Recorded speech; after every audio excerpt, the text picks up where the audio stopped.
कहते हैं अगर छल करोगे तो छल मिलेगा, संघर्ष करोगे तो फल मिलेगा, कल नहीं हर पल मिलेगा। नमस्कार दोस्तों, एक बार फिर से स्वागत करता हूं यशस्वी योद्धा के यूट्यूब चैनल पर। दोस्तों, आप सभी के प्यार और सपोर्ट की वजह से आज ये परिवार 6000 लोगों का हो गया। ऐसे ही आप अपने इस यूट्यूब चैनल को प्यार देते रहिए। दोस्तों, हम आप सभी को बता दूं कि हम फिर से आप लोगों के लिए रीजनिंग की वीडियो ला रहे हैं। इसमें 10 ऐसे प्रश्न हैं जो कि बहुत ही ज़्यादा महत्वपूर्ण हैं, बार बार परीक्षाओं में पूछे जाते हैं। अगर आप उत्तर प्रदेश पुलिस की तैयारी कर रहे हैं, अगर आप एसएससी जीडी की तैयारी कर रहे हैं, अगर आप बीडीओ की कर रहे हैं, लेखपाल की किसी भी भर्ती परीक्षाओं की तैयारी कर रहे हैं, तो ये वीडियो आपके लिए बहुत ही ज़्यादा महत्वपूर्ण है। तो चलिए दोस्तों, हम लोग वीडियो को शुरू करते हैं। रीजनिंग की वीडियो को अगर आपको रीजनिंग में कुछ भी नहीं आता तो हमारे यूट्यूब चैनल के साथ जुड़ जाइए।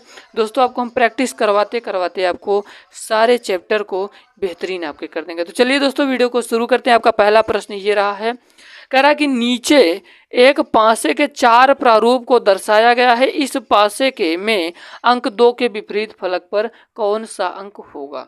तो चलिए दोस्तों, हम लोग देखते हैं दो किस किस में है। दोस्तों देखिए, 2 इसमें है, 2 इसमें है, 2 इसमें है, इस वाले में नहीं है। और हम लोग एक चीज़ और देखते हैं दोस्तों कि 2 फलक जो ये जैसे ये इस 2 फलक में 3 और 4 हैं, तो क्या किसी और में भी 3 और 4 हैं क्या? जी हाँ हैं। तो ये देखिए दोस्तों, 3 नंबर वाले में 3 और 4 दोनों फलकों पर हैं, यानी कि दोनों मैचिंग करने चाहिए। दोनों मैचिंग कर रहे हैं, 3 और 4, 3 और 4। तो आपका क्या हो जाएगा, 2 का विपरीत फलक पर, 2 के विपरीत फलक पर क्या होगा, 2 के विपरीत फलक पर 5 होगा। इसका मतलब right answer option number C वाला। कैसे करना है, कैसे फिर से हम आप लोगों को एक बार बता देते हैं, क्योंकि बहुत सारे विद्यार्थियों को नहीं समझ में आया होगा। आपको दोस्तों देखिए, नीचे एक पासे के 4 प्रारूप को दर्शाया गया है। इस पासे में अंक 2 के विपरीत फलक पर कौन सा अंक होगा, ये आपसे प्रश्न में पूछ रहा है। देखिए दोस्तों, 2 इसमें दिया गया है, 2 इसमें दिया गया है और 2 इसमें दिया गया है। तो आपको एक चीज़ देखना होगा दोस्तों कि इसमें जो फलक हैं और सारे देखिए, जैसे पहला वाला है 3 और 4 इसमें है, तो आपको ये देखना होगा कि किसी और में भी तो है कि नहीं है। तो देखिए दोस्तों, इसमें वाले में है, 3 नंबर में है 3 और 4। जब 2 मैचिंग कर रहे हैं तो समझ जाइए दोस्तों, इसका विपरीत ये होगा, यानी कि 2 का विपरीत 5 होगा। Correct answer option number C वाला हो जाएगा। दूसरा नंबर का प्रश्न ये है, दूसरा नंबर का प्रश्न कह रहा है कि निम्न में से कौन सा वेन डायग्राम आम, फल और सब्जी के बीच के संपर्क को सबसे अच्छी तरह दर्शाता है। तो दोस्तों, आप लोग एक चीज़ याद रखिएगा दोस्तों, वेन डायग्राम का मतलब होता है संबंध बताना। आपको संबंध बताना होता है। तो दोस्तों देखिए, आम, फल, सब्जी। तो दोस्तों, जो फल होता है, फल के अंदर ही तो आम आएगा। आम तो फल के अंदर ही आता है। ये वाला क्या होगा, ये वाला होगा फल। फल के अंदर कौन सा, फल के अंदर आ गया है आम। और क्या होगा, फल से तो भाई अलग होता है सब्जी, यानी कि सब्जी यहाँ पर आ जाएगा। तो इसका करेक्ट आंसर कौन सा हो जाएगा, करेक्ट आंसर हो जाएगा दोस्तों ऑप्शन नंबर बी वाला। पहला कौन है, ये फल है, इसके अंदर क्या है दोस्तों, इसके अंदर है आम। और ये क्या है, सब्जी। फल से तो अलग होता है ना सब्जी, इसका मतलब करेक्ट आंसर हो जाएगा ऑप्शन नंबर बी वाला। हम लोग चलते हैं अपने अगले प्रश्न की ओर। आपका 3 नंबर का प्रश्न कह रहा है कि निम्नलिखित में से कौन वेन डायग्राम गाजर, भोजन, सब्जी वर्गों के बीच सही सही संबंध दर्शाता है। वेन डायग्राम का मतलब फिर से बता रहा हूँ कि संबंध बताना होता है। तो दोस्तों देखिए, भोजन, ये जो भोजन है, भोजन के अंदर ही तो क्या आएगा, भोजन के अंदर ही तो सब्जी आएगी, और सब्जी के अंदर क्या आता है, गाजर आता है। ठीक है, इसका मतलब correct answer option number A वाला हो जाएगा। मैं आपको फिर से समझाने की कोशिश करता हूँ।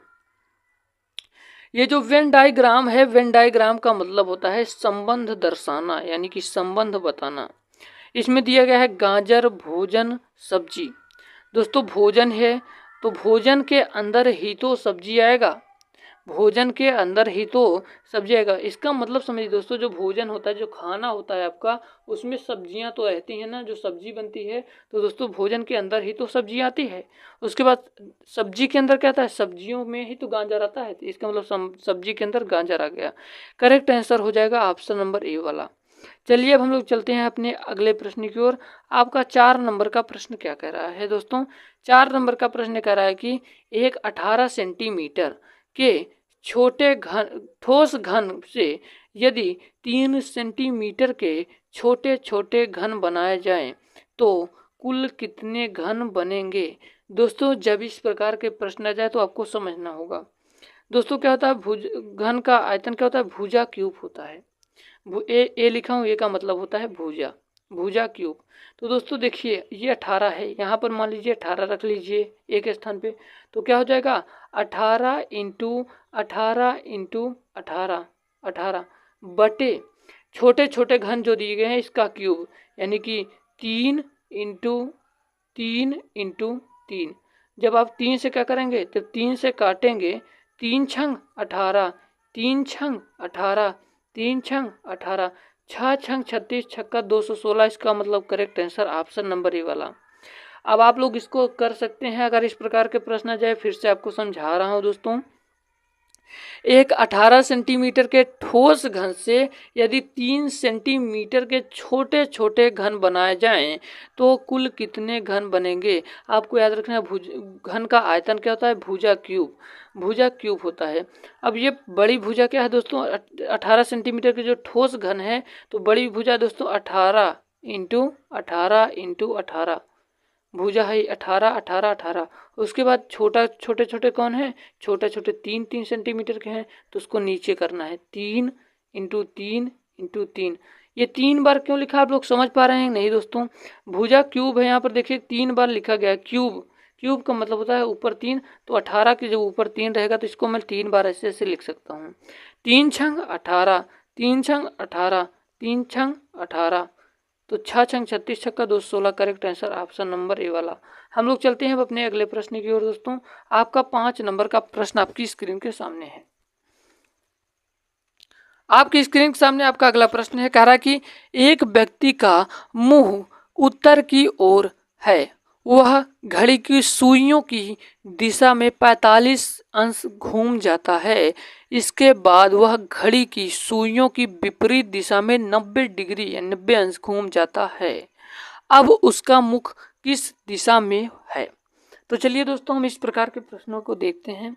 आपको सबसे पहले इन प्रश्नों को करने के लिए आपको दिशाओं का ज्ञान होना जरूरी है। आप ये क्या है दोस्तों, ये उत्तर में है और दाहिने साइड कौन होगा? दाहिने साइड याद रखिएगा पूरब होगा। आपको जब ये प्रश्न पूछेगा आपसे तो आपको क्या करेगा दोस्तों, दिशा नहीं लिखा रहेगा, तो आपको याद रखना होगा दोस्तों। क्या होगा दोस्तों, उत्तर है, ये क्या है दक्षिण है, और दाहिने साइड में होता है पूरब और बाएं साइड होता है पश्चिम। पूरब पश्चिम उत्तर दक्षिण, समझ में आ गया हो आप लोगों को? देखिए प्रश्न क्या कर रहा है कि एक व्यक्ति का मुख उत्तर की ओर है। उत्तर कहाँ भैया? उत्तर यहाँ पर है, उत्तर की ओर उसका मुख है। वह घड़ी की सुइयों की दिशा में 45 अंश घूमता है।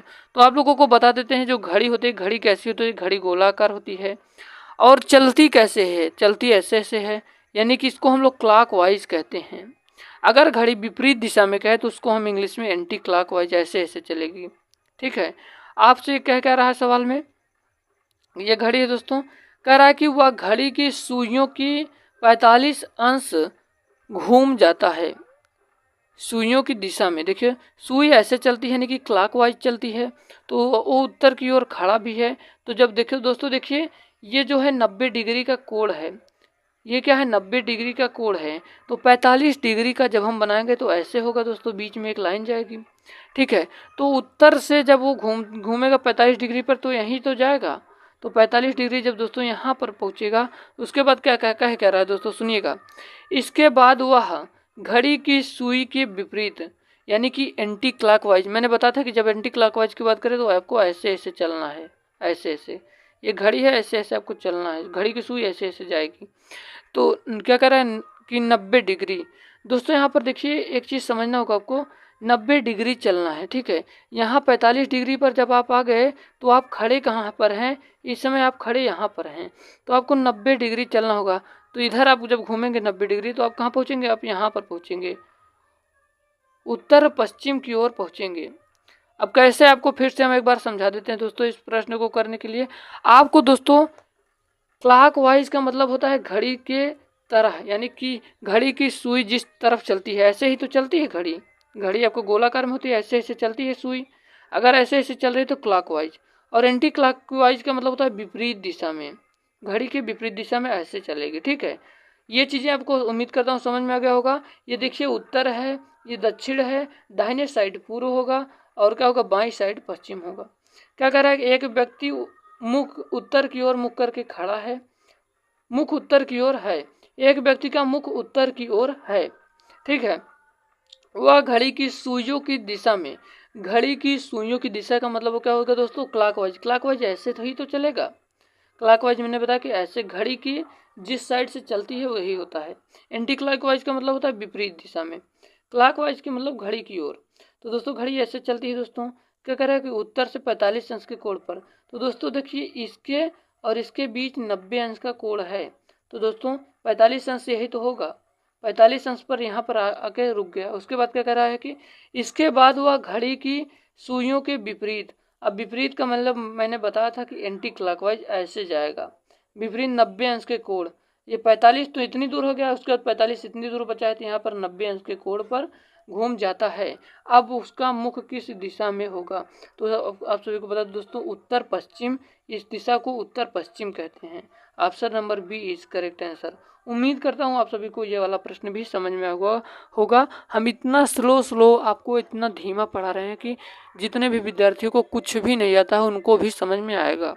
तो दोस्तों इसी बात पर वीडियो को लाइक कर दीजिएगा और चैनल को सब्सक्राइब कर दीजिएगा। हम लोग चलते हैं अपने अगले प्रश्न की ओर। आपका 6वां नंबर का प्रश्न कह रहा है कि यदि किसी महीने का 10वां दिन शनिवार है, ठीक है, तो उस महीने का 27वां दिन होगा। ये छोटा दिया है, तो दोस्तों इस प्रकार के प्रश्न को करने के लिए देखिए 10वां दिन जब शनिवार है तो 10 7 17, 7 जोड़ दो इसमें, 10 7 17, 17 हो जाएगा ना, 17वें दिन शनिवार होगा। और 17 7 24, जब 17 में 7 जोड़ोगे तो कितना हो जाएगा 24, 24 हो गया। तो इस 24वें दिन भी शनिवार होगा। तो प्लस दोस्तों जब शनिवार आ गया 24 में जब 3 जोड़ोगे 27 हो जाएगा। जब शनिवार में जब 3 जोड़ोगे तो कौन सा दिन आएगा, रविवार, सोमवार, मंगलवार। इसका मतलब correct answer option number B वाला। फिर से हम आप सभी को बता देता हूं दोस्तों, कह रहा है कि प्रश्न यदि किसी महीने का 10वां दिन शनिवार होता है तो उस महीने का 27वां दिन होगा। तो दोस्तों देखिए जब 10वां दिन शनिवार है, जब 10वां दिन शनिवार है तो उसके बाद क्या होगा, 10 में जब 7 को जोड़ेंगे तो 17 आएगा, 17वां दिन भी शनिवार होगा। फिर से जब इसमें 7 जोड़ेंगे, क्यों 7 जोड़े समझ में आ रहा है ना, सप्ताह की बात कर रहा है, सप्ताह सप्ताह में जोड़ रहे हैं, तो 7 दिन जोड़ रहे हैं। ठीक है, 17 7 24, 24वें दिन भी शनिवार आएगा। ठीक है, तो 24 में जब 3 जोड़ेंगे तो 27 आ जाएगा। तो 24वें दिन जब शनिवार है तो प्लस 3 कर दीजिए, रविवार होगा, सोमवार, मंगलवार। इसका मतलब करेक्ट आंसर बी वाला हो जाएगा। उम्मीद करता हूँ ये प्रश्न आपके समझ में आ गया होगा। चलिए अब हम लोग चलते हैं आगे, बढ़ चलते हैं। आपका अगला प्रश्न है 7 नंबर का, कह रहा कि कौन सी उत्तर आकृति में प्रश्न आकृति के विशिष्ट तत्व विद्यमान है। दोस्तों इस प्रकार के प्रश्न आपके जब आ जाए तो उसमें करना क्या होता है, बड़े ध्यान समझिएगा। ये दोस्तों प्रश्न आकृति है, उत्तर आकृति है। इस प्रश्न में जो दिया गया है इसमें कौन सा ऐसा है जो मैचिंग कर रहा है, यानी कि मिल रहा है। इसमें जितनी आकृति दी है मिल रहा है, इसको मिलाना रहता है। इसका मतलब आपको बताना रहेगा कि जो प्रश्न आकृति में दिया गया चीज़ें किस आकृति में आपको मैचिंग कर रहा है, कि दोनों मिल रहा है। तो चलिए हम लोग देखते हैं दोस्तों। हम लोग पहले देख करेंगे क्या दोस्तों, दो चीज़ उठाएंगे। दोस्तों देखिए ये जो एरो है, ये जो डैश है, ये किस में है, इसमें नहीं है, यानी कि ये वाला नहीं होगा, इसमें भी नहीं है, ये वाला भी नहीं होगा, तीसरे में भी है, चौथे में दोस्तों देखिए तीसरे में भी है और चौथे में भी है, यानी कि तीसरे में भी है, चौथे में, यानी कि इसी दोनों में कोई एक होगा। ठीक है, अब हम 2 चीज़ और पकड़ते हैं, गुणा और वृत्त। इसमें भी गुणा और वृत्त है और इसमें भी गुणा और वृत्त है, यानी कि दोनों में मैचिंग कर रहा है। अब हम पकड़ते हैं दिल और प्लस, दिल और प्लस, दिल भी है प्लस भी है। और इसमें क्या है दोस्तों, इसमें देखिए दिल नहीं है, दिल भी नहीं है, प्लस भी नहीं। इसका मतलब करेक्ट आंसर हो जाएगा ऑप्शन नंबर सी वाला करेक्ट आंसर हो जाएगा। उम्मीद करता हूँ ये वाला प्रश्न आपके समझ में होगा। इस प्रश्नों में से आपको क्या करना होगा, मैचिंग करवाना होगा। प्रश्न आकृति को उत्तर आकृति में से मैचिंग करवाना होगा कि ये जो है दोस्तों ये किस में मैच कर रहा है, यही आपसे पूछ रहा है दोस्तों। सी वाला सही हो जाएगा क्योंकि इसकी सारी आकृतियाँ इसमें मैचिंग कर रही हैं।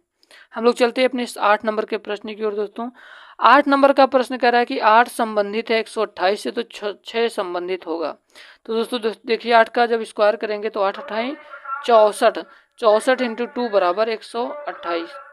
64 का जब गुणा करेंगे दोस्तों तो 128 होगा, यानी कि 6 का स्क्वायर यानी 36, 36 दूना 72। करेक्ट आंसर हो जाएगा ऑप्शन नंबर बी वाला। उम्मीद करता हूँ ये 8 नंबर के प्रश्न भी समझ में होगा। अगला प्रश्न है ये दोस्तों, देखिए 9 नंबर का प्रश्न कह रहा है कि यदि आल बराबर 25, 9 बराबर 52 तो नॉन बराबर क्या होगा। दोस्तों आपको पहली चीज़ मैं बता देता हूँ कि मेरी वीडियो को देखने से पहले आप लोगों से एक रिक्वेस्ट है कि आप लोग 1 से लेकर Z तक दोस्तों याद कर लीजिए कौन किस अंक पर विराजमान है। यानी कि जैसे ए 1 के स्थान पर 1 है तो Z पर 26 होगा। कौन सा अक्षर किस स्थान पर है, आप लोग इस चीज़ को कल से याद करके आएगा, क्योंकि हम रेगुलर प्रैक्टिस करवा रहे हैं, हर एक चैप्टर से टॉपिक वाइज करवा रहे हैं दोस्तों। चलिए दोस्तों हम लोग आपको बताते हैं इस प्रश्न को। देखिए ए 1 स्थान पर है, एक पहले स्थान पर, यल 12वें, फिर से यल 12वें, 12 12 24 1 25, ठीक है, जोड़ रहा है। अब नाउ यन है 14वें स्थान पर और ओ है, ओ किस स्थान पे है, ओ 15वें, डब्लू किस स्थान पे है 23वें। यानी कि जब हम इसको जोड़ेंगे तो 52 प्राप्त होगा। तो आपको नॉन को बताना होगा दोस्तों। यन किस स्थान पे है, यन है 14वें स्थान पर, ओ है 15वें स्थान पर, फिर यन है फिर 14वें स्थान पर, फिर ई 5वें स्थान पर। आप लोग जोड़ के बताइएगा 14 15 14 5 जोड़ने पर कितना आएगा, आप लोग कमेंट बॉक्स में कमेंट जरूर करिएगा। देखते हैं हमारे कितने विद्यार्थी रियल में एक्टिव हैं। हम लोग चलते हैं अपने 10वें नंबर के प्रश्न की ओर दोस्तों। 10 नंबर का प्रश्न आप लोगों को खुद बताना होगा। 10 नंबर का प्रश्न आप लोगों को खुद बताना होगा। ये किस प्रकार से होगा दोस्तों, मैं आपको बता देता हूँ, हिंट कर देता हूँ दोस्तों। देखिए ये कर क्या रहा है दोस्तों, 4 इंटू 2, 4 दूना 8 प्लस 1 बराबर 9 आएगा। यहाँ पर 4, उसके बाद 9 यहाँ पर आ गया ना, फिर से 9 दूनी 18 प्लस 1, यहाँ पर 19 आ गया, 19, ठीक है। अब तो आप लोग बता ही लोगे कि 19/42 होगा, ठीक है। अब कैसे होगा, चलिए हम आप लोगों को बता ही देते हैं, चलिए कोई बात नहीं बता देते हैं। 4 इंटू 2, 4 दूनी 8 प्लस 1 किया तो 9 हो गया, ठीक है। 9 इंटू 2 प्लस 1, 9 दूनी 18 1 19। अब फिर से जब 19 इंटू 2 करेंगे प्लस 1 करेंगे तो 39 आ जाएगा। यानी कि नियम मेरा फॉलो कर रहा है। पहले में कर क्या रहा है, ध्यान सुनिएगा, पहले में 2 का गुणा करके प्लस 1 कर रहा है, पहले में 2 का गुणा करके प्लस 1 कर रहा है, पहले में 2 का गुणा प्लस 1 कर रहा है, यानी कि पहले वाले में 19 आ गया। अब दूसरे वाले में देखिए दोस्तों, 9 दूनी 18, 18 2 20 कर, यानी कि 2 का गुणा कर रहा है, ठीक है, उसके बाद 2 जोड़ रहा है, 20 दूना 40 2 42 होगा यहाँ पर, ठीक है। यानी कि करेक्ट आंसर हो जाएगा ऑप्शन नंबर बी वाला। उम्मीद करता हूँ, आई होप आप सभी को ये वीडियो पसंद आई होगी। अगर वीडियो पसंद आई हो दोस्तों तो वीडियो को लाइक जरूर करिएगा, चैनल को सब्सक्राइब करिएगा। मेरे को थोड़ा सा फीवर है, इसलिए दोस्तों बोलने में थोड़ा परेशानी हो रही है, फिर भी मैं आप लोगों के लिए वीडियो प्रोवाइड कर रहा हूं दोस्तों। तो इस वीडियो को शेयर जरूर करिएगा। मिलते किसी नए वीडियो में, तब तक के लिए जय हिंद।